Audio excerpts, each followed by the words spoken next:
Let's talk about werewolf movies.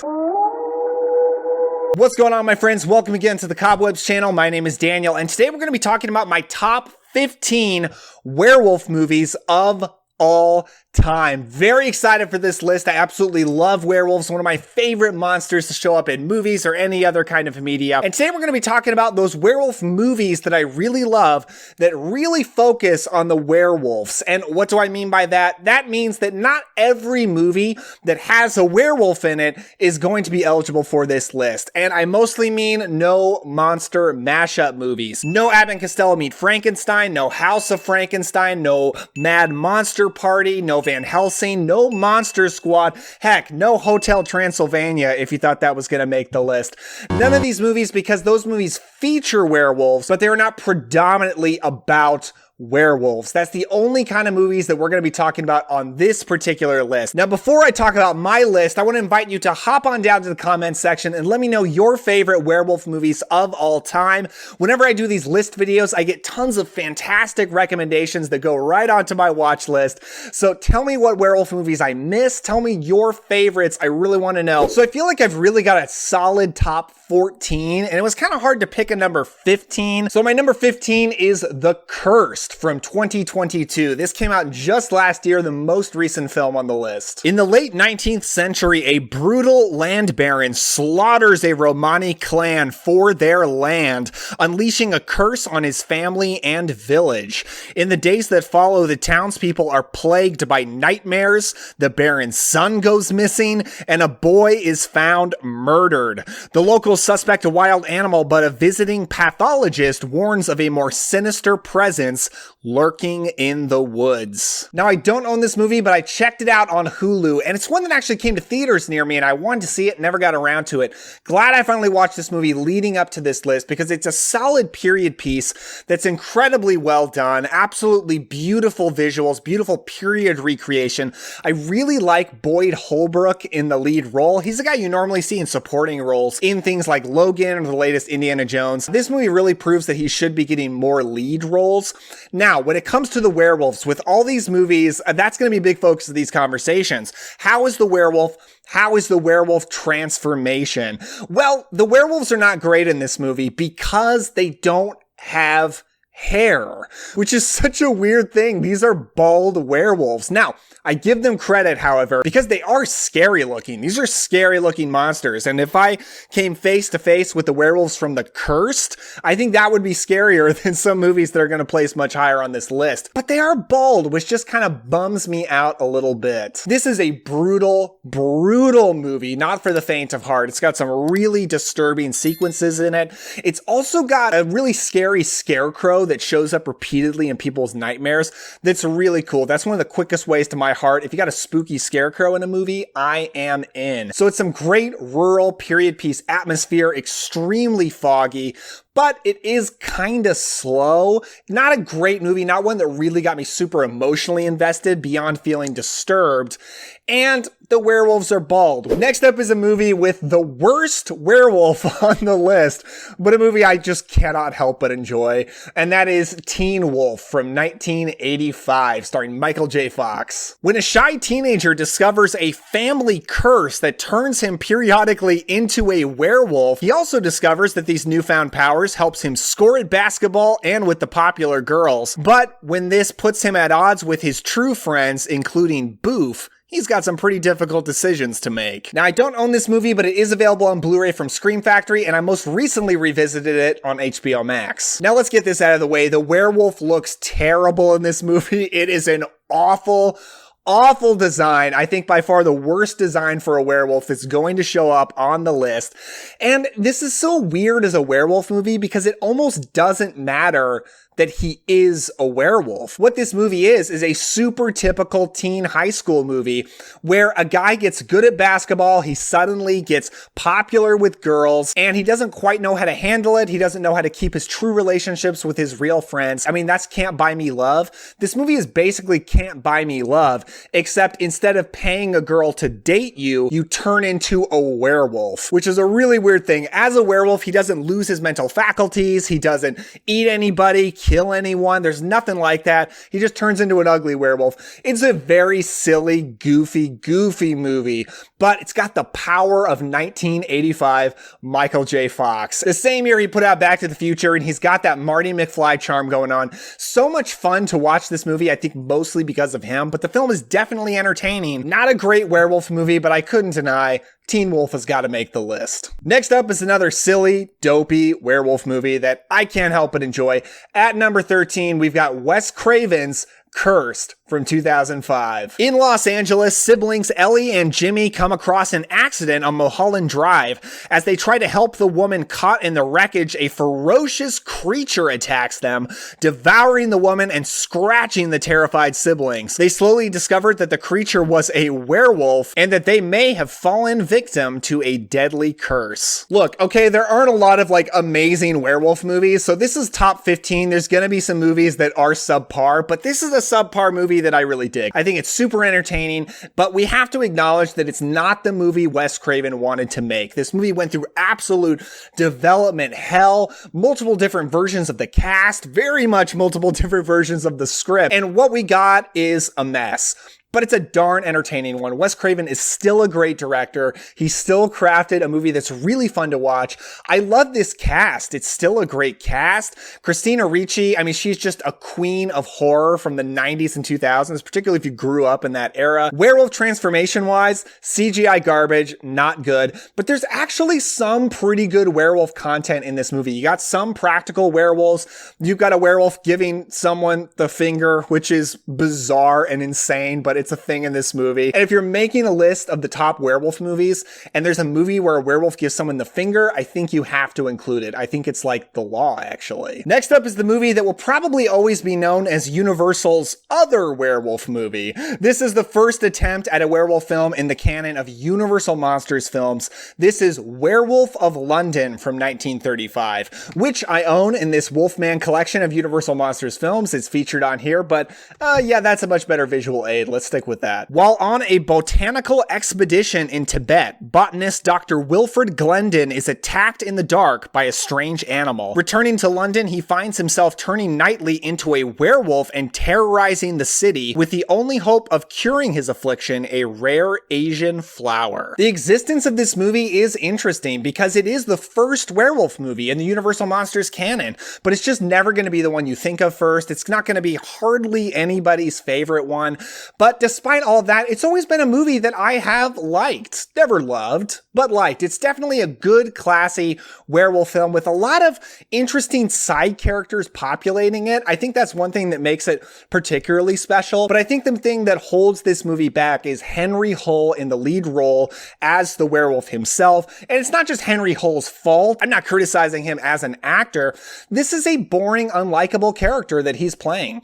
He's a bad husband. I think this movie kind of functions as a metaphor for when your marriage is falling apart and you're becoming somebody that you don't like, your wife doesn't like, you don't even recognize anymore, and it's kind of ruining your marriage. He's in this failing marriage. His wife is being kind of courted by this other guy, and you almost can't root for him because he's not a good husband. He's not a good guy. He's boring. He's way overly British stuffy. And I think that's one reason this movie will just never hold up to the other Universal werewolf film that has such a more likable lead character, one that you want to root for so much more. But despite all that, the werewolf, I really dig the look of the werewolf in this movie. He kind of has almost like a Mr. Hyde look. This movie almost feels more like a Jekyll and Hyde kind of a movie, but I think he looks pretty awesome, pretty fantastic. There's some decent werewolf transformations in this using crossfades, but good makeup in the in-between versions. Just really solid makeup in this film.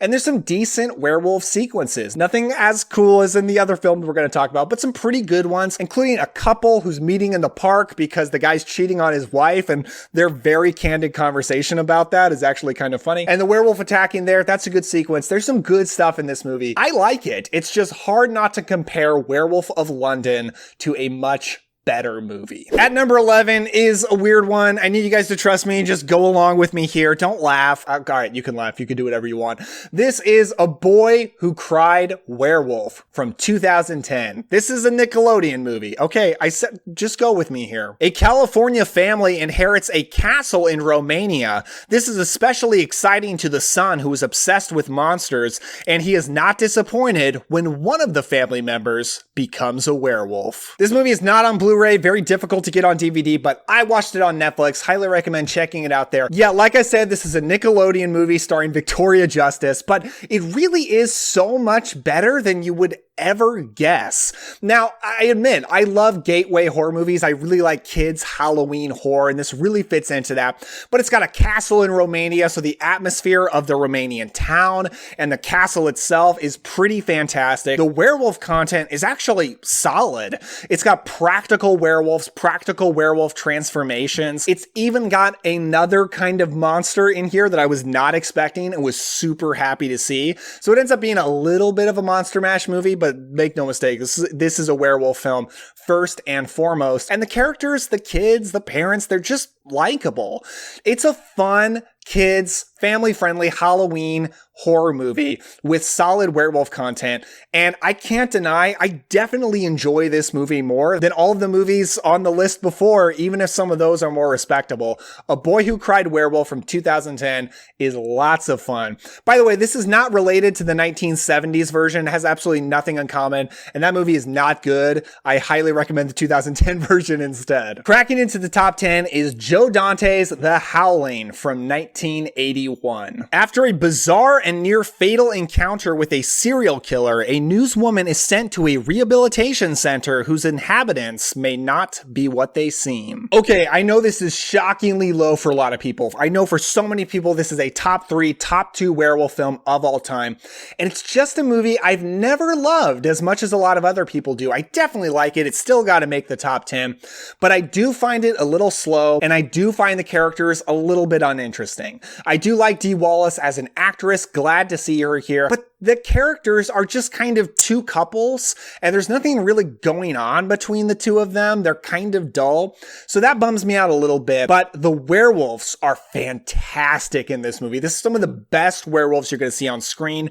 Incredible practical effects. I absolutely love the way they look, and it's also got a phenomenal werewolf transformation sequence, technically, but that sequence is another reason I gotta put this a little bit lower, because while the effects are great, the scene really means nothing. I think a werewolf transformation sequence should have a lot of thematic weight to it, and this one really doesn't. In fact, the guy doesn't turn into a werewolf to do anything. He just gets acid thrown in the face and turns back, and that's kind of it. So it's hard not to compare it to the other 1981 werewolf movie that's definitely better, but it's still a fun time. I've seen it several times, had to make the top 10, but could not top the other 9. At number 9 is Bad Moon from 1996. This movie is about one man's struggle to contain the curse he hides within himself and his last-ditch attempt at a cure with the love of his family. But when it looks like he is losing his battle and endangering all he holds dear, the family dog, Thor, is his last hope for his family's survival and the end to his werewolf's curse. Bad Moon is on Blu-ray from Scream Factory. I don't own it, but I just recently rewatched it on Peacock. Bad Moon is a short, tight, contained story that is so effective and so good at what it's doing. It's got a small collection of likable characters, a mom, a son, their dog, and her brother who comes to stay with them, who, yes, is a werewolf, and tells their story. It opens with an incredible kill scene in a tent while a couple is enjoying life. And the werewolf attacks, and it's an amazing, brutal, violent sequence. Probably one of the standout werewolf kill sequences ever in a film. I love the look of the werewolf in this movie. He looks fantastic. A very humanoid body and a very wolf monster looking head, which is kind of ideal for the look of a werewolf. The only thing that really holds this movie back is a really, really bad really bad CGI transformation sequence. That's one consistent thing with werewolf movies. The more practical you go, the better. The more CGI, the worse you're gonna get. However, apparently there's a director's cut on the Blu-ray that eliminates that sequence, which sounds awesome. I would love to see that version. I'm just gonna have to pick up that blue. At number 8 is the werewolf coming-of-age tale, Ginger Snaps from 2000. Ginger Snaps is the story of two outcast sisters, Ginger and Bridget, in the mindless suburban town of Bailey Downs. On the night of Ginger's first period, she is savagely attacked by a wild creature. Ginger's wounds miraculously heal, but something is not quite right. Now Bridget must save her sister and herself. Ginger Snaps is on Blu-ray from Scream Factory, but you can stream it on Peacock, Tubi, Shudder, whatever. It's all over the place. This movie is fantastic. It's a great coming-of-age tale that, by the way, has awesome autumnal Halloween vibes to it. It's actually a Halloween movie about these two sisters who are so weird and quirky and dark. They like taking pictures of themselves, pretending to be dead and stuff like that. But this movie is a great allegory for when a girl goes through puberty and her other sister doesn't, and she suddenly becomes interested in boys and moving on with adulthood, and the other one isn't. And it just uses werewolfism to be a metaphor for that. Really enjoy Emily Perkins and Katharine Isabelle in the lead roles. They're both fantastic. The acting across the board is great. This is an incredibly well done werewolf movie with terrific practical effects. I really like the werewolf design in this. It's a little bit closer to American Werewolf in London than something like The Howling when it comes to a true monster on all fours, but it's very effective. Ginger Snaps has got to make the list at number 8. Definitely one of my favorite werewolf films. At number 7 is such an underrated movie, and that is Joe Johnston's remake of The Wolfman from 2010. Lawrence Talbot is an American man on a visit to Victorian England to make amends with his estranged father. There he gets bitten by a werewolf and in the full moonlight transforms into a savage beast with a hunger for flesh. So I didn't like this movie the first time I saw it, but then I checked out the Blu-ray, which has an extended cut, and it totally turned around for me. This extended cut has got some extra scenes that really build up the characters in a way the theatrical cut just never did. So while I didn't used to care about these characters, I do now watching the extended cut. So that's the way I recommend checking this movie out. I really now do like Benicio del Toro in the lead role as Lawrence Talbot. The actor is actually a huge fan of the original and a collector of Wolfman memorabilia, so it's really cool he got to do this role. The werewolf is incredible in this movie. This is a true wolf-man design. Less wolf, more man, more of a humanoid, hairy monster that looks absolutely incredible. It's an update on the original Wolfman design, but still sticks to that enough to be recognizable. The werewolf sequences in this movie are so much fun. Absolutely savage monster sequences of carnage that are just incredibly fun to watch. Absolutely love it. But the movie itself is very dark, very grim, has great period piece recreation, and really fun performances from Anthony Hopkins and Hugo Weaving. Really dig them in this. At number 6, we've got Night of the Werewolf from 1981, which I own in this Paul Naschy Blu-ray collection from Scream Factory, but that's going to be a much better visual aid to get an idea of the movie. In the 16th century in Hungary, Waldemar Daninsky, Countess Elizabeth Bathory, and her worshippers are executed by a court. In the 20th century, the researchers Erica, Karen, and Barbara find the location of Bathory's grave, and Erica is possessed to reanimate the evil vampire. Okay, now to explain this. So this is a Paul Naschy movie. Paul Naschy was a Spanish actor and director back in the predominantly 70s and 80s who made gothic horror films. And his films almost feel like greatest hits reels of gothic horror. They feature all of the imagery, all of the fun stuff that you might want, and often have, you know, kind of silly plots and characters and such, but they're really fun movies. This Night of the Werewolf is actually the 9th movie in his Hombre Lobo series, which was this long series of werewolf movies, all starring the same character played by himself, Waldemar Daninsky. Now, I admit, this is the only Hombre Lobo film that I have seen. Now, if you like a different one better, totally understand, let me know down in the comments below. This is the one I've seen because I own this collection on Blu-ray, and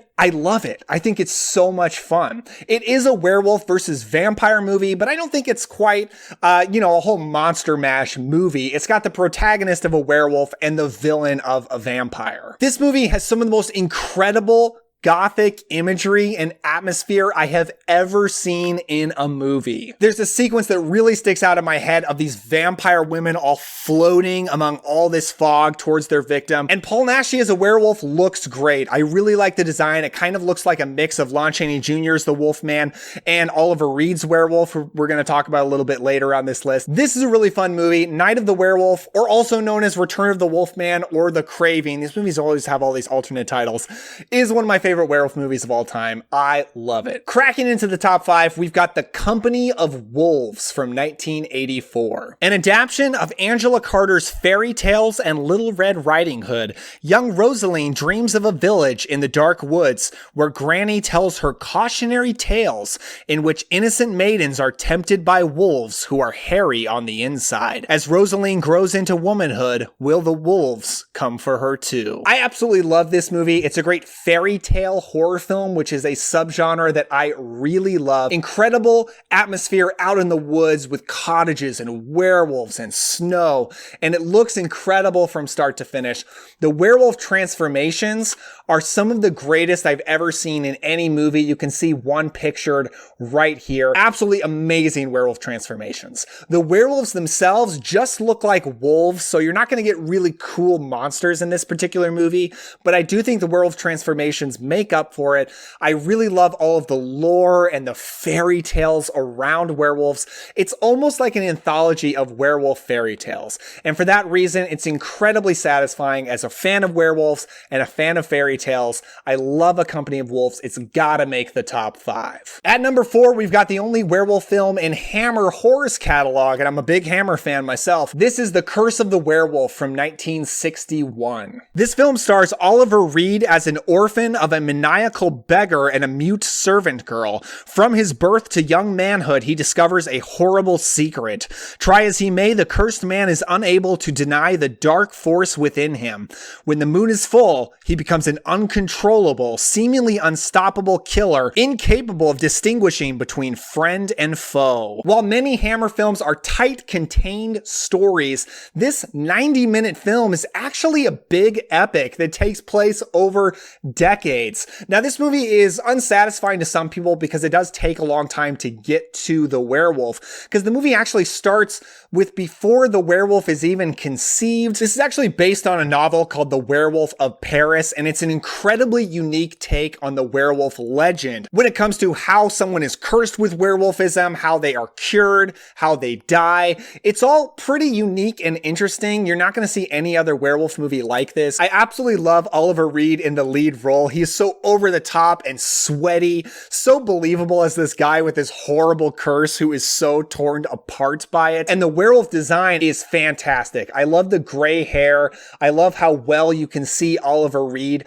under the makeup. You're not going to get a werewolf transformation sequence in this, but considering where special effects were in 1961, I think that makes for this movie aging really well, because there really are no dated effects in this. Everything looks great. The Curse of the Werewolf is Hammer's only werewolf movie, but I think they knocked it out of the park. At number 3 is the Stephen King adaptation Silver Bullet from 1985. In this adaptation of Stephen King's cycle of the werewolf, a peaceful town is suddenly terrorized by a maniacal killer. The townsfolk think a madman is on the loose, but a wheelchair-bound 13-year-old, played by Corey Haim, knows the truth. A werewolf is on the hunt. With the help of his Uncle Red, young Marty sets out to stop the half-man, half-beast before he sinks his teeth into another innocent victim. I love Stephen King adaptations. I love the atmosphere of them, and this one is one of the best. That small town Stephen King atmosphere that I absolutely love. All around a werewolf movie that's actually kind of a whodunit around who is the werewolf, and the only person that can find the truth is Corey Haim. Love Corey Haim in this, and because he's in a wheelchair, he's so easy to really sympathize and just love. He's such a lovable lead character, and you also gotta love Gary Busey in this as his uncle. So lovable and fantastic. It's the characters and the atmosphere that really make this movie sing for me.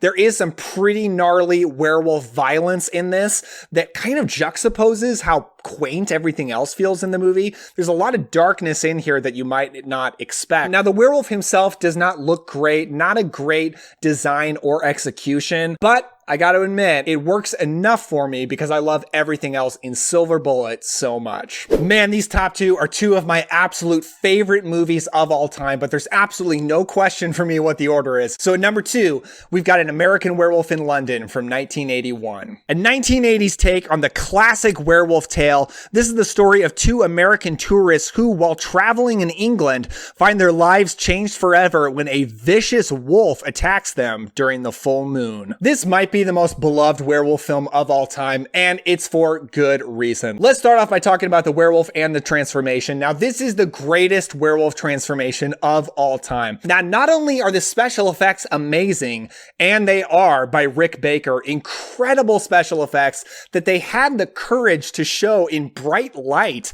This is not shrouded in darkness. You see everything really well, and all the effects completely hold up. But also because of how thematically powerful that sequence is. You really like the lead character played by David Naughton. It's great when a werewolf is a really likable everyman. Now, I'm not saying every werewolf movie has to be this kind of story, because clearly I've talked about a lot of werewolf movies I love that are not this kind of story.